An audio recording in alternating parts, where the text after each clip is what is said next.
Josh Norman voiced his opinion on his former team's defensive struggles of late, specifically Julio Jones' record-setting day against the Panthers, 12 catches for 300 yards. Norman telling our Vaughn McClure, shoot, just disrespectful to line up a rook against that man like that, like he's not the top wide receiver in the league. Damian, is it time for Josh Norman to stop talking about the Carolina Panthers? Absolutely. It's like saying, why are you worried about what's going on in another man's house? You know what I mean? Like, here's the thing for me. You've already won. You've already won. You are a fifth-round pick that basically you're self-made, built yourself up into one of the top, one of the top 3 cornerbacks in the National Football League. They decide to let you go. You're now the highest paid cornerback in the league, and you're concerned about the Carolina Panthers and what's going on over there? Like, to me, that makes no sense. It just reeks to me of a guy that just wants some attention, wants to kind of talk about what happened with Carolina and Julio Jones. Hey, I told you so. So what? You need to be concerned about what's going on in Washington and that secondary in Washington. That's what you really need to be concerned about. Because, listen, Carolina as an organization, particularly on defense, they've never paid anybody in their secondary. You knew that. I'm sure your representatives knew that. They poured their money in the defensive front. So the fact that you moved on to Washington, got paid, got your money, again, I ask, what possible reason do you have for talking about another man's house? Doesn't make any sense. I have an answer for that. I have an answer for that because I love this. I actually love this. And you're talking from the point of view of a player and a team player and a guy who's trying to win football games. But I'm just talking about from maybe it's more of a fan's point of view or maybe a human point of view. Josh Norman built himself from 5th-round pick to elite defensive player on his competitiveness. This dude is just next-level competitive. So however he's rationally knows in his rational brain, they're not going to pay me like that, whatever. What he's telling himself is, oh, they think it's just their system. They think I'm a system corner. They don't think I'm a cover guy. They don't think I'm worth the money. I'm going to show them. That's what it's all about. Now, when can you talk? When your team wins. The team just won a couple of games. And when the team that got rid of you just lost. And when they got burnt by an elite receiver that you put a guy on who's cheap because they didn't want to pay you. That's when you talk. Here's the downside. You talk in good times, that's all right. There will be bad times. The Panthers are going to be good at times. And I think they're a better team than Washington. And you will get burnt at times trying to cover guys. And that's when you're going to get criticized. And that's why I hate him because he's on Washington, I'm a Giants fan. But that's why I love Josh Norman, the player, because he's willing to put himself out there, knowing what the consequences are, knowing just like when, even though he's not really a cover corner who's just going to shadow a guy all day and everything, but knowing that even though that's not his job, he will still get blamed. When someone catches a touchdown pass and he's in the frame on your TV screen, oh, look, they caught it on Josh Norman. Knowing that, he'll still talk smack going into that game, knowing that the Panthers are going to win and that the Washington's going to lose, and there'll be weeks where they point the finger back at him. He's still willing to do it. He's willing to take that heat because he believes in himself. I love a guy like that. Listen, for him, he's just building up his reputation on TV. I get it. Okay, I guess it's part of this new wave of, professional athletes. They just want to brand themselves. But again, so you're gonna go talk smack about some rookies who are just going up against Julio Jones, who's just getting their feet wet. Like you haven't been toasted before. In particular, like in practice with Deshaun Jackson toasting you in practice. I mean, to go out there and just to keep talking about the Carolina Panthers, bro, that makes you look silly. You're paid. You have the reputation. You're an all-pro type player. Again, I'm gonna ask you, Max, why in the world should he be concerned with the Carolina Panthers? They took it on the chin. Yeah, they took it on the chin by the Atlanta Falcons. Atlanta Falcons is balling right now.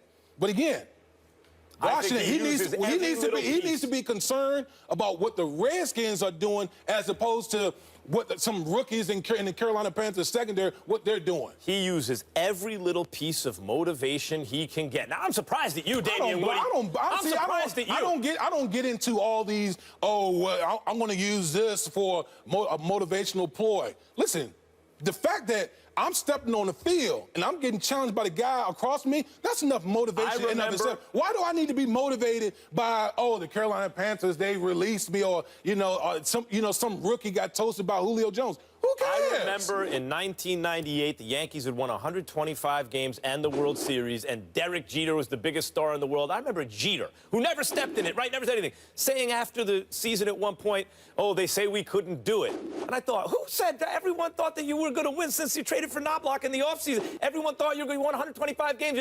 Who are these people who said you couldn't do it? When the actual opponent isn't there, the super competitive athletes have to invent them. Josh Norman actually has an opponent here. It's the Carolina Panthers. And everything he says is actually not directed at the rookie corner. He's actually giving him a pass. Look, you can't cover Julio Jones with a rookie corner. You can't cover him one-on-one. He's actually complimenting Julio Jones. Everything he says is directed at the Carolina Panthers' brains. He's saying, that was stupid to let me go. You're the team that didn't want to pay me. That was dumb. That was a mistake. And everything all the evidence he gives points to that. Well, let me ask you a question. Who brains do you trust more? The Carolina Brain Trust, who just came off a Super Bowl, or the Washington Redskins, who haven't done squat in I don't know how long? Who brains do you really trust now? Who, me? Yeah, you. I'm Carolina. No, I'm Carolina. Right. I'm talking about from his point of view. So this nonsense that you're talking about, I'm putting my faith in the Carolina Panthers. I don't know about this nonsense you're talking about. The bottom line here, matter of fact point is this. You need to be worried about the Washington Redskins, that secondary, because to me, the Washington defense, what have they done? What has he done in that Washington defense? Listen, at the end of the day, at the end of the year, we're going to be able to line all this up. And we're going to see where the Carolina Panthers are, and we're going to see where the Washington Redskins... I'll put my money on Carolina. Of course. I'll put my money on Carolina, yeah, sure. absolutely. But we're talking about from the player's point of view, and you hit on it earlier. He has a media career now. I mean, that's one of the things about Washington, and I think Dan Snyder's a bad owner. I think that's a bad franchise, and they make signings like this. A guy who's not a cover guy, now they want to turn him into a cover guy, and they overpay him and all that kind of stuff. They did the same thing with, it was Hainsworth. I mean, like, you know, they put guys in bad positions that they overpay after good seasons. It's not the way the NFL generally works. But one of the things about Josh Norman is he comes in and doesn't tell him, and now he has a TV show, and that became a news cycle. We discussed it on this show. He has opinions. He knows how to make waves. Here we are talking about. He has a career in broadcasting, and he's also looking out for that. Absolutely. I have a question for you, Max. Obviously, everyone knows that Carolina potentially made a mistake in letting Josh Norman go, but do you think it's more impactful when he lets other people say that than he actually goes out and says it? Of course it looks better if he doesn't say it. But first of all, that's not his brand. And secondly, as I just said, you know, Muhammad Ali talked more smack than anyone who ever lived. And one of the reasons that we still remember him and talk about is not just his stance on Vietnam and the fact that he beat Foreman and Frazier and enlisted in these guys. It's that he said he was going to do it, told you how he was going to do it, and then went out and did it. Now, I'm not saying Norman's Muhammad Ali. And I don't know if he can back up all the talk, though. He's done a pretty good job so far. Not one-on-one. He can't cover Odell and Julio Jones one-on-one. No one can. And particularly not him. But has he been an excellent defensive player? Yeah. And the fact is, there's at least a correlation right now. I don't think it's causal. I don't think it's the reason. But he left Carolina, and they are now 1-3 and looking bad and just got burnt by an elite wideout. I mean, if you're going to say something, now's the time, and he said it.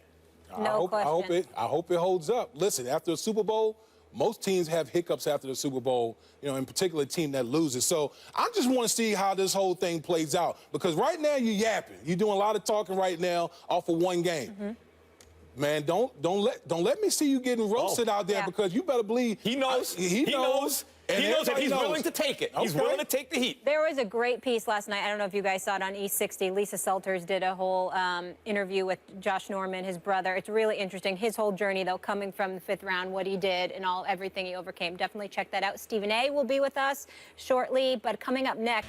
So as we approach Week 5 in the NFL, Westgate Las Vegas Superbook has ranked the NFL teams with the best Pro Football Championship odds, and no surprise, the dynasty that is New England has the best odds to win it all at 4-1, followed by Green Bay at 6-1, Seattle 7-1, Denver 8-1, and then Minnesota at 9-1. Max, I want to start with you here. Should New England be favored to win it all in Vegas? The answer is no. But first I want to explain what odds are really quickly. The betting line that Vegas sets, they're just trying to get equal action on both sides of the line, right? And then if there's more action on one side, the line moves. So those odds can change. But they're just trying to predict what the crowd is going to say.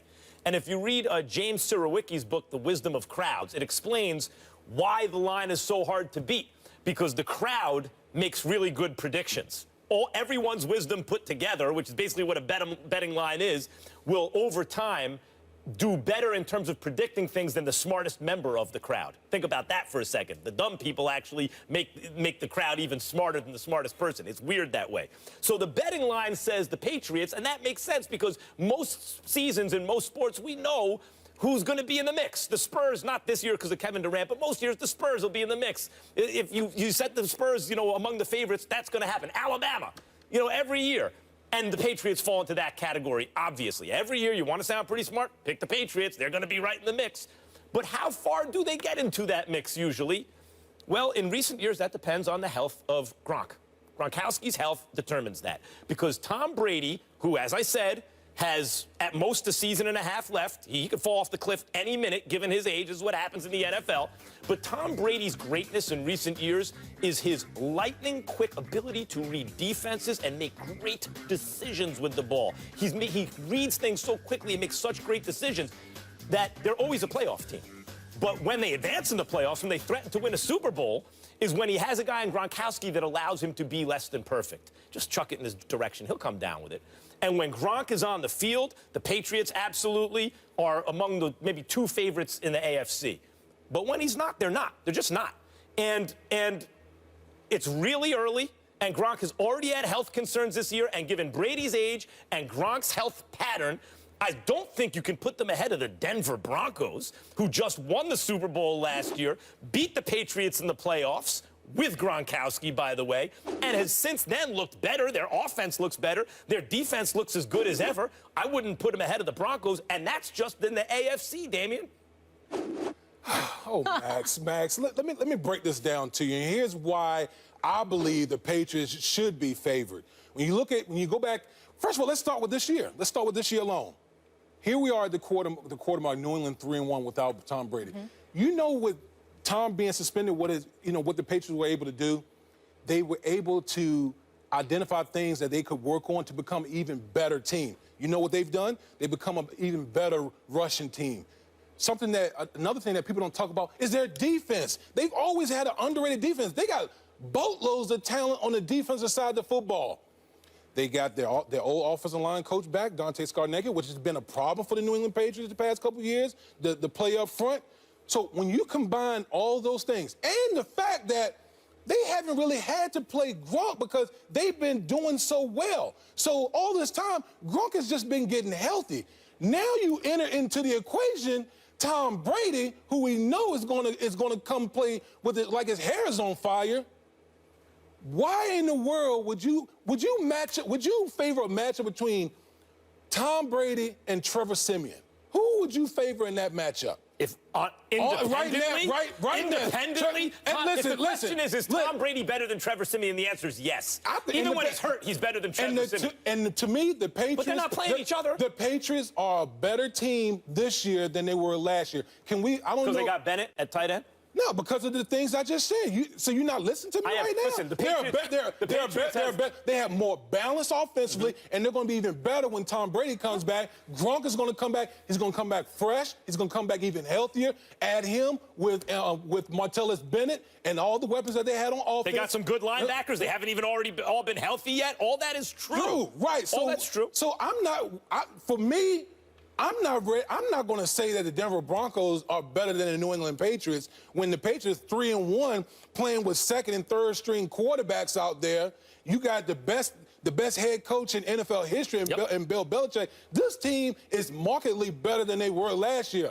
Listen, when it comes to the Patriots, when it comes to the Patriots, it's like Tiger Woods, back in the day, Tiger Woods in the field. I'm always going to go with Tiger, and in this case, I'm going to go with the Patriots right now, better than the field. Yeah, except that they played each other in the playoffs last year, and the Broncos won. And I just said the Patriots are better than last year. And they had Gronk. You're assuming Gronk will be there. You're forgetting about the fact that LeGarrette Blount is 30 years old. And playing out of his mind right now. He is, but let's see what it is. What a 30-year-old running back is at the end of the season and in the postseason. You're assuming Gronk will be there, and you're assuming that the Broncos haven't gotten any better. Have the Broncos gotten better? Have the Broncos gotten better? I would say offensively they're probably a little bit better. But since we're on this whole assumption thing that you're on, so we're assuming that I'm not assuming. You said, oh, we assume that Gronk is going to be this. Assumption. We're assuming that LeGarrette Blount's going. So can we also say it on the same side with the Denver Broncos? Listen, I know what it's like to play as a Super Bowl champion the year after when every team brings their A game. That is mentally taxing. It wears on you as the season goes along. I don't know what the Denver Broncos are going to look like at the end of the season after playing a 16-game slate where every team is up because they're playing a Super Bowl champion. I don't know. What I do know is I know the Patriots are a much better team than last year. That's why I'm going to favor So far, they've taken out Cam Newton, Andrew Luck, and Andy Dalton. We're not even in week 5 yet. Wait a minute. Are we really talking about the Colts, Andrew Luck? I mean, yeah, okay, the Luck guy has name brand, but he's a great come on, quarterback. man, the Colts are trash, man. Let's be real. Well, see, yeah, the rest of the team is, but Andrew Luck ain't. Okay. And by the way, last time I checked, it's a team sport. Those are three. One of the reasons people are down on the Panthers is the 1-3 record instead of the 2-2 record. One of the reasons they lost is because week 1, when they were flying high and everything, they had to go to Denver and play the Super Bowl champions. All I know is that the reigning Super Bowl champions who just beat the Patriots in the last postseason that was played are now undefeated and looking better than ever, but somehow the Patriots have leapfrogged them. And that's just the AFC, by the way. Okay. How about the Minnesota Vikings? How are they looking so far? Minnesota's looking well. Yeah, they're looking good. A little bit of I'm not taking the Minnesota Vikings over the New England Patriots. How about the Seattle Seahawks? They're like a novice. The Minnesota Vikings are like a novice right now. They're just starting to find their way as far as being a good team. They were good last year. They're getting better, but we're going to put them in the so same. They were finding their way last year. They found their way last year. So now they're taking the next step. They're taking the next step. But I'm not. Are you ready to put them in the class of the New England Patriots? At this point, based on what I've seen so far. Come on. Come on, It's New England versus everybody. Come on, Max. It's New England and everyone else. New England and everyone else? Yes. By the way, the Seattle Seahawks in recent years been just as successful as the New England Patriots. And we're going to talk about it later in the show. Pete Carroll's there saying this is the best team he's ever coached. You're going to write off the Seahawks? I'm not. Wait, hold on.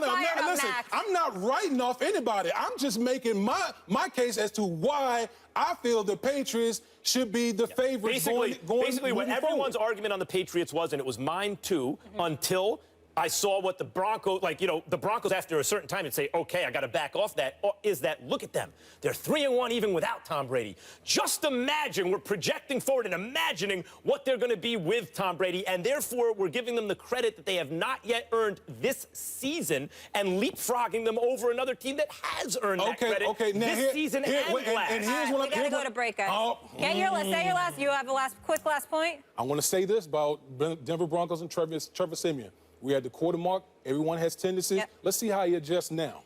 I love fired up Max. I don't think Stephen A gets him quite as fired up as you do, Damien Wood, but Stephen A will be here with us the next block. Damien also sticking around. We're having fun.